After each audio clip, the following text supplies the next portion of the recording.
Hello guys, welcome back to my channel. This is Akinolu Akinsanya, and we've been doing the ACT questions for math. We've done question 1 to 60, and now we are in the science question. If you can see uh, my screen, it says science test 35 minutes 40 questions, and I'm going to be going through the questions here today. I'm going to start with question 1. If you're new to this channel, don't forget to subscribe, click the bell button so you can get notified whenever I drop new videos. And also, I'll be dropping some new videos starting from next week, which is video for chemistry. I'm going to start teaching chemistry, basic chemistry, explain to you very well so you can understand how to solve the questions in chemistry. Don't be scared. Chemistry is fun. So let's go. Passage 1. The termite reticulitamis flavipes, whatever it's called, I'll call it RF, consumes wood and bark. A study examined whether the consumption of wood or bark mulch by R flavipes vary with type of mulch or the age of the mulch. Separate portions of each of the 5 types of mulch were aged, allowed to decay for 1, 24, and 48 weeks. Then 2 grams of each type of 1-week-old mulch were put into a box. 2 grams of each type of 24-week-old mulch were put into a second box. And 2 grams of each type of 48-week-old mulch were put in a third box. Next, 1 gram of each of our flavipes was added to each box. After 15 days, the mass of each mulch consumed in milligrams was determined for each type and age of mulch. See figure. So they give us this figure right here, and you can see you have different kind of wood. You have type of mulch. You have the cedar, you have the cypress, you have the oak, you have the oak bark, you have the pine bark, and it gave you the legend there. And you can see the mulch consumed is on the vertical axis in milligrams, and the mulch age is on the horizontal axis from 1, 24, and 48. So question 1 says one of the following combination of type of mulch and mulch age, which combination resulted in the greatest mass of mulch consumed by our flavipes. So to solve that, I put the options A, B, C, and D, and you can see the types of mulch, and the mulch age, 24 weeks corresponding to oak, which is A, and you have 24 weeks corresponding to B, which is a pine oak, and 48 weeks corresponding to C, and you have 48 weeks pine bark corresponding to D. So what is the answer to this question? Very easy. So this is when you have to refer back to the graph that I showed you earlier that they gave us. In that graph, you will see that we have the highest amount of mulch consumed to be the one with the white bar, which is cypress. But in the option, there's no cypress right there, so you can't choose cypress because it's not there. The next one after cypress, which is the higher, and what you have to do is you're gonna have to look at your mulch consumed right here, and look at the week right here. That's what you have to do. So you have, I think the highest is 160. So look for the one that has the highest mulch consumed, and then you have 1, you have 24, you have 48. Right? You have 48. So what you do to answer this question, look for the one that has the highest mulch consumed in milligram, and you have the weeks right here. So if you do that, the first one that comes to mind is cypress at 48, but cypress is not here, so that won't be your answer. The next one is gonna be, so the next one that is high on the list is gonna be oak. From the graph, you see that oak is about 160. I think oak is about 160. So this is 160 right here. So oak is 160. consumed, and that's 24 weeks. So 24 weeks oak. The one after that is somewhere around here. So your answer is going to be oak 24 weeks, which is this question, which answer, right? So answer A is your answer. Let's go to question 2. So in question 2 says, which of the following statements about the effect of mulch age on the consumption of mulch by RF is consistent with the figure? My handwriting is jacked up. Whew, jeez. As mulch age increase from 1 week through week 48, the mass of the mulch consumed by RF, you have option F, decrease for all 5 types of mulch. If you look at the graph or the figure 1, that is incorrect. So we can rule out F because there was an increase. There was an increase in that graph. So I can rule out F. It says increase for all types of mulch. That is incorrect because in the graph you have some like this. You have some like this. You have some like that. You have one. You have different graph type. Just go back to that video, to that place where you have the graph, and you see that it does not increase for all 5 of them. Actually, it decreased for some, especially for the C there was low for week 1, and C there was also low for week 24. Although it increased on week 48, it also increased. But if you look at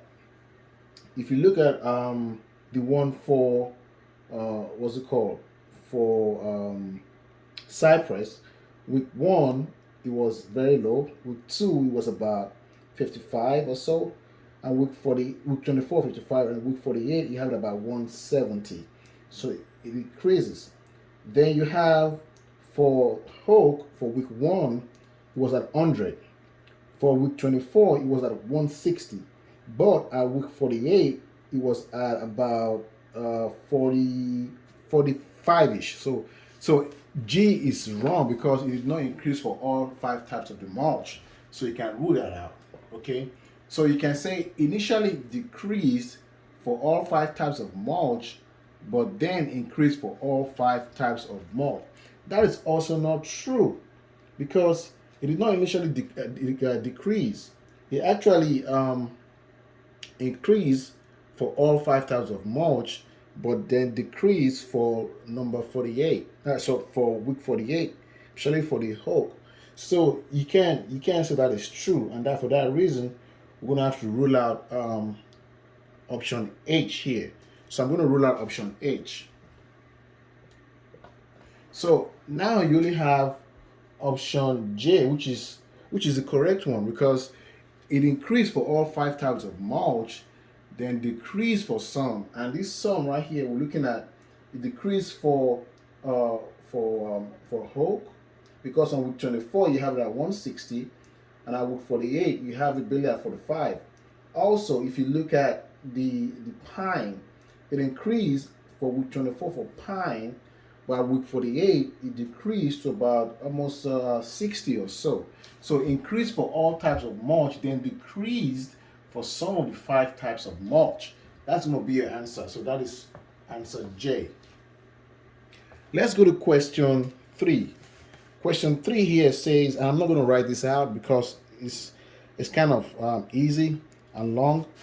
Based on the passage, which RF be classified as based on the passage, what would RF be classified as an autotroph or as a detritivore, and why?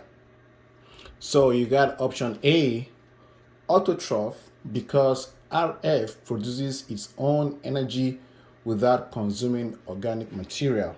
So from here to here, I said let it equal Z. That way I don't have to write it all over again.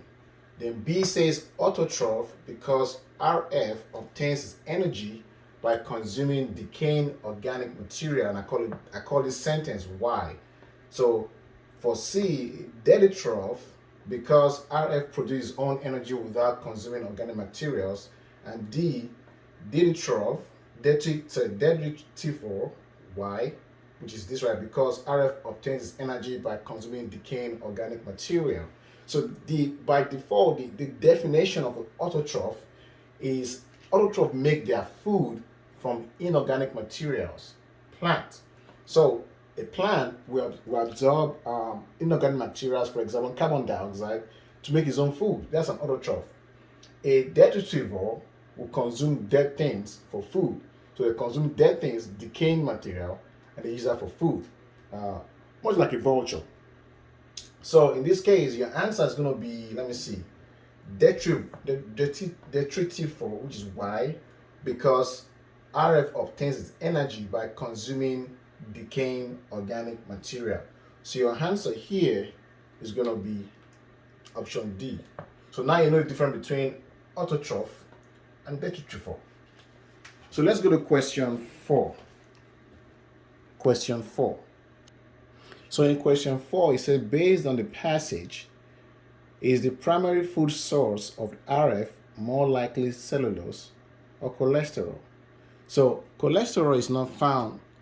It's not found in dead materials, right? Cholesterol usually is in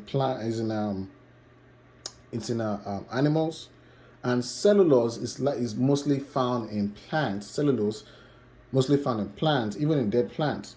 So they gave us option, which is option F, says cellulose because RF consumes cell membranes of animal cells, which is incorrect. We already said that this thing consume dead plants, not animals. So option F is out of the equation. Option G says cellulose because our flavors consume the cell walls of plant cells, and the cell walls of plant cells consist primarily of cellulose.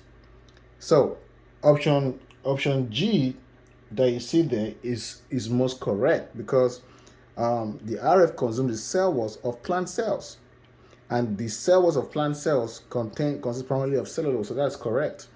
Option H says cholesterol. We know that can be true because RF consumes the cell membranes of animal cells, which is incorrect, and the cell membranes of animal cells contain cholesterol. RF does not consume cholesterol, it consumes cellulose, so that is incorrect. And option J says the cholesterol because RF consumes the cell walls of plant cells. So anyone that says cholesterol is automatically not the answer. It is cellulose, because that particular organism consumes dead wood, which is trying to break down the cellulose in the dead wood. So option H and J would never be the answer. So option G is going to be the answer because it consumes the cell walls of plant cells, not animal cells, plant cells. And the cell walls of plant cells consist primarily of cellulose. So that's question 4. Question 5 says, which of the following statements comparing the consumption of RF of 1 week old mulch, 24-week-old mulch, and 48-week-old mulch is supported by the figure? So in this case, you have to go back to the graph and figure out how to solve or how to answer the question. So from the graph, we have, let me draw the graph on the board. So from that drawing, you will see that oak is this right here. This is oak right here. Let me write it down. Let me put an O there. Oak. And this is oak also. So we put it O. So oak is this right here. You have 124, 124, and 48. And you see that for week 1 is less than 24, and then week 24 is greater than week 48, right? So week 1 is less than 24 and greater than 48. This is small right here. This is large, and this is very small compared to this one. Okay, so this is smaller. So the options we have, it says option A says more 1 week old mulch once consumed than 24-week-old mulch. That is wrong, because 1 week old mulch is lower. So that is wrong. This is consumed. Okay. And it's going upwards. This is 160. is 0. Option B says less 1-week-old mulch was consumed than 24-week-old mulch. That is correct.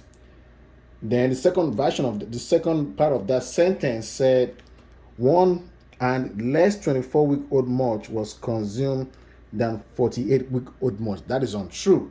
So option B cannot be the answer. Let's go to option C.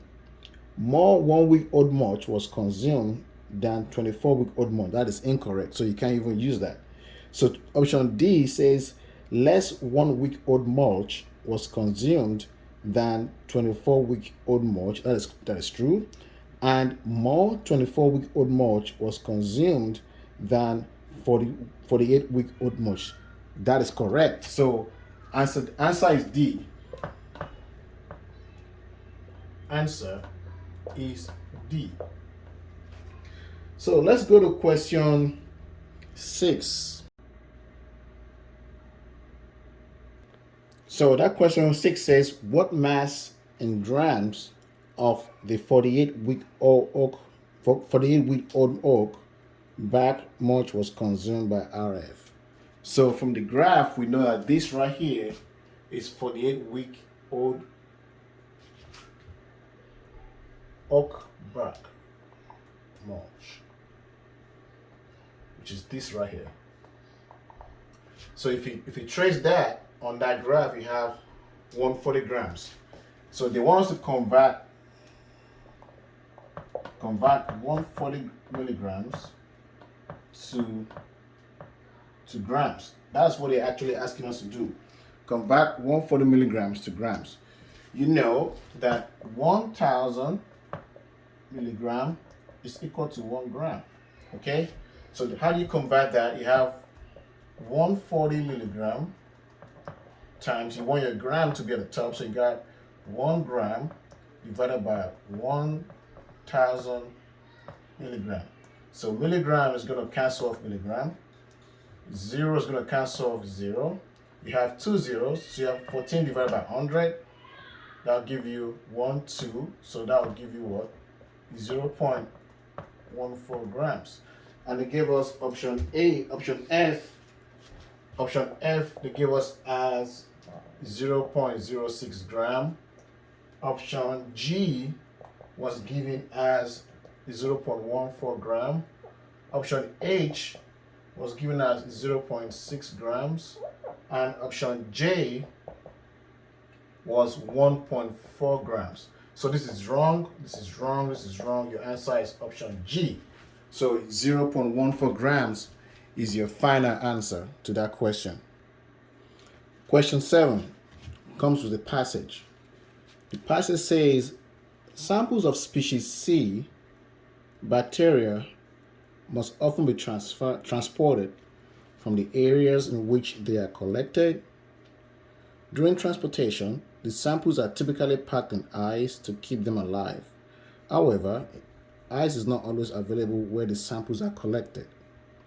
Scientists studied how lyophilization, a freeze drying process that doesn't require ice, followed by incubation, affects the survival of 2 strains, strain E and strain V2 of species C bacteria. So they have an experiment 1. The scientists placed 100 microliters of sample of a nutrient medium containing 4 times 10 raised to power 6 strain E elementary bodies into each of 8 sterile test tubes. An elementary body is the ineffective form of species C. And they went all about and gave us all the information that we need. And that is where the table you see above you comes into play. So from that table, they gave us incubation temperature 4, 20, 30, and 37. They give us the percent a week. 1 week 52, 69, 5, 0.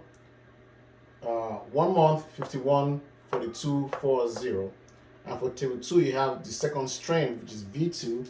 And they give us the incubation temperature, the percent survival at different week 1 and 1 week and 1 month.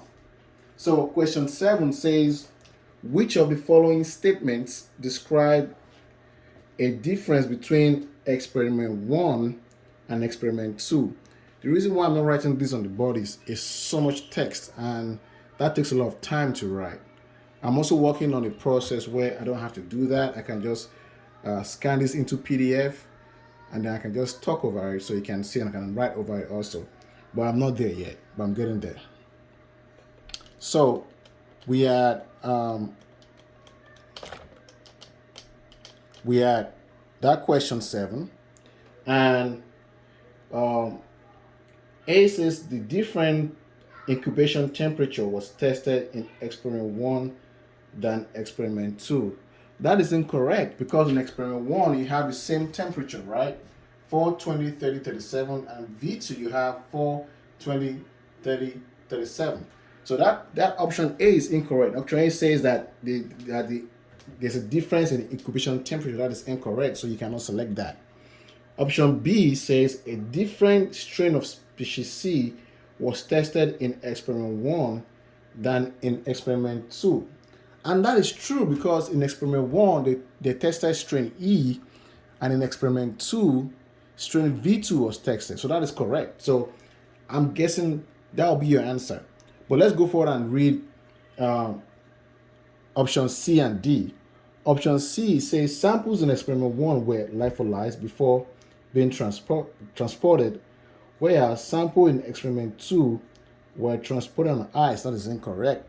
The passage did not say anything like that. Option D says samples in experiment 1 were incubated for 1 week before being transported, whereas sample in experiment 2 were incubated for 1 month before being transported. That is also incorrect. So your answer here is option B. For question 7, B is the answer. Let's go to question 8. Question 8 says, suppose that in experiment 2, the scientists have determined the percent survival of a sample incubated at 25 degrees for 1 week. The percent survival of strain V2 elementary bodies in the sample would most likely have been what? So in this case, they're asking you what would be the. I'm going to try and explain to you very well. They're asking you that suppose that in experiment 2, the scientists had determined that the percent survival for a sample incubated at 25 for 1 week, right? We don't know that. We know for 20. We know 30, but we don't know 25. So we need to figure out what 25 is. I don't know what that is.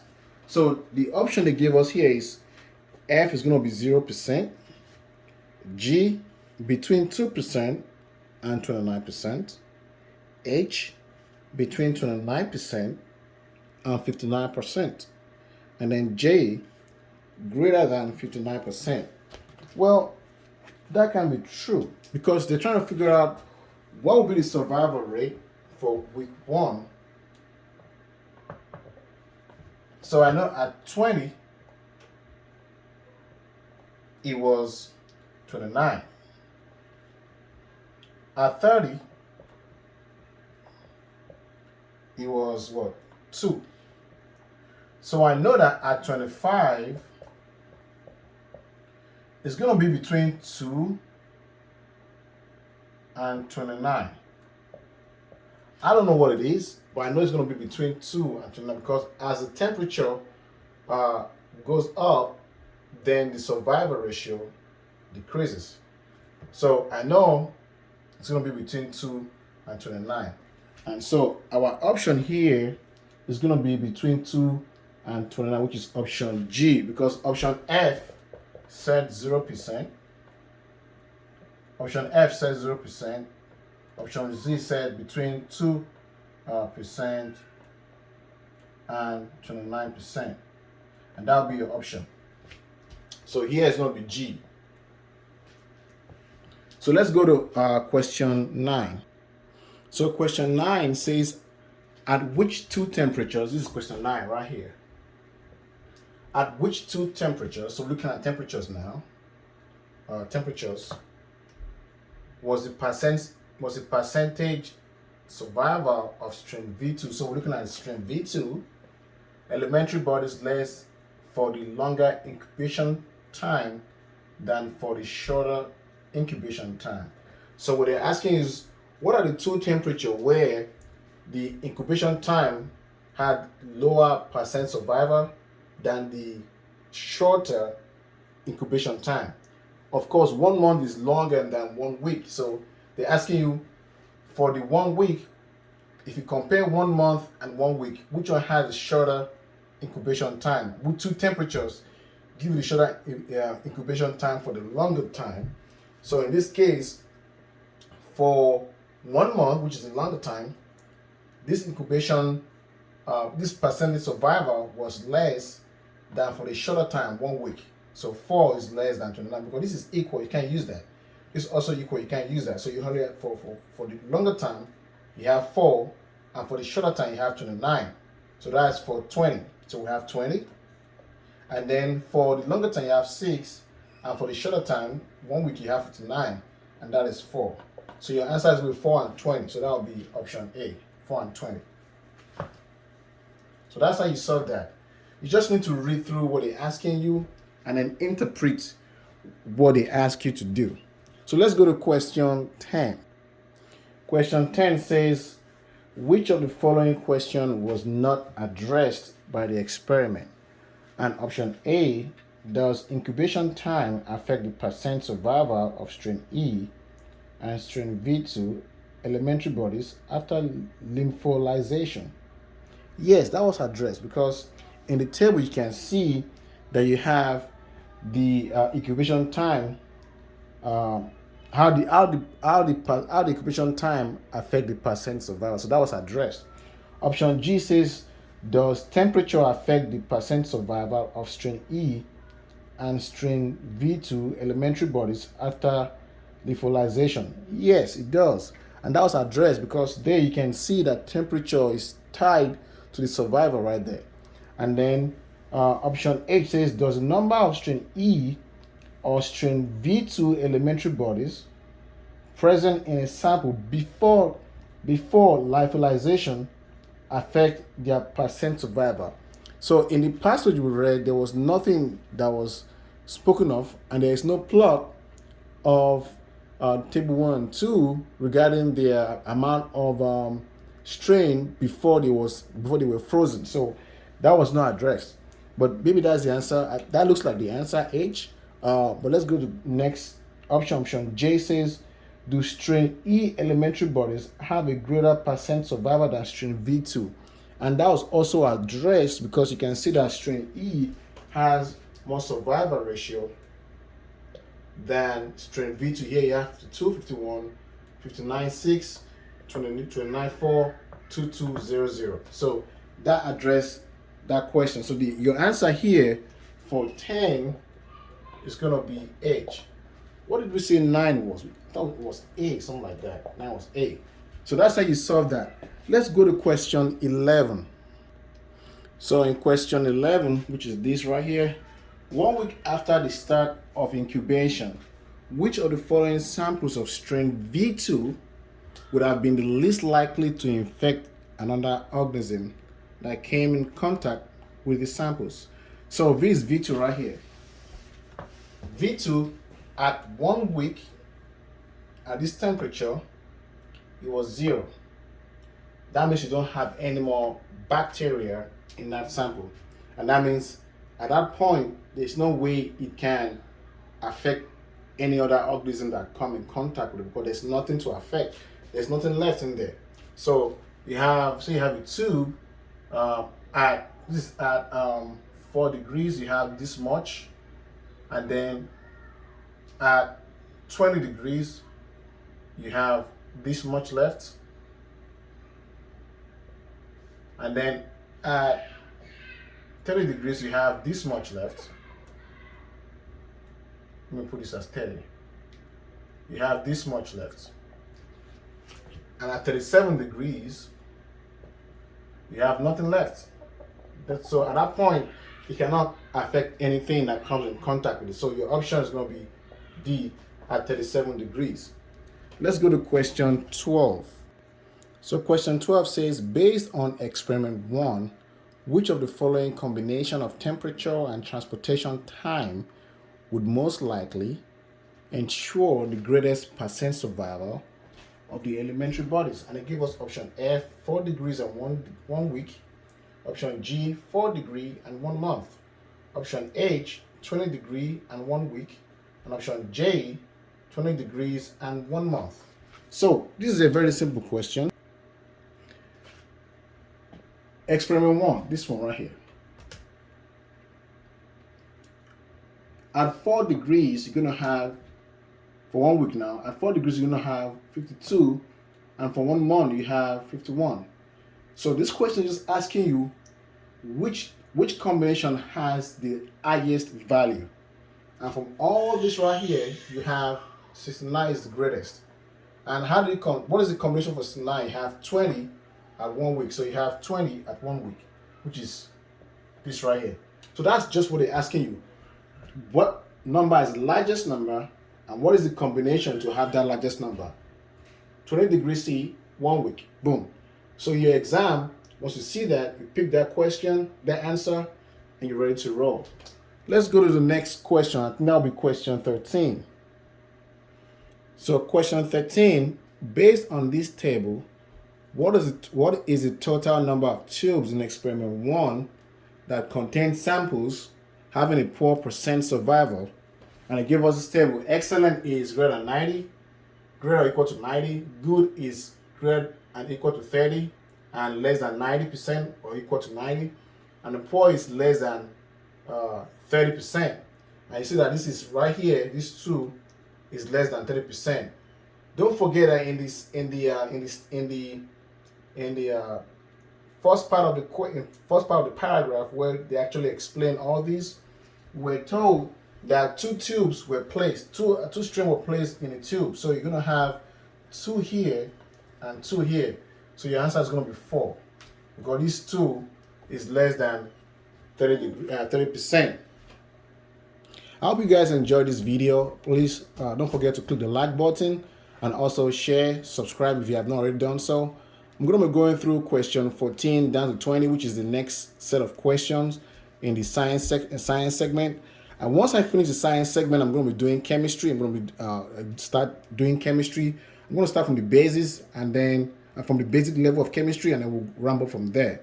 Hopefully you guys will continue to stay with this channel, so as I grow also, my method will also grow. Please keep subscribing. It gives me the opportunity to keep doing what I'm doing. Thank you, and see you guys later.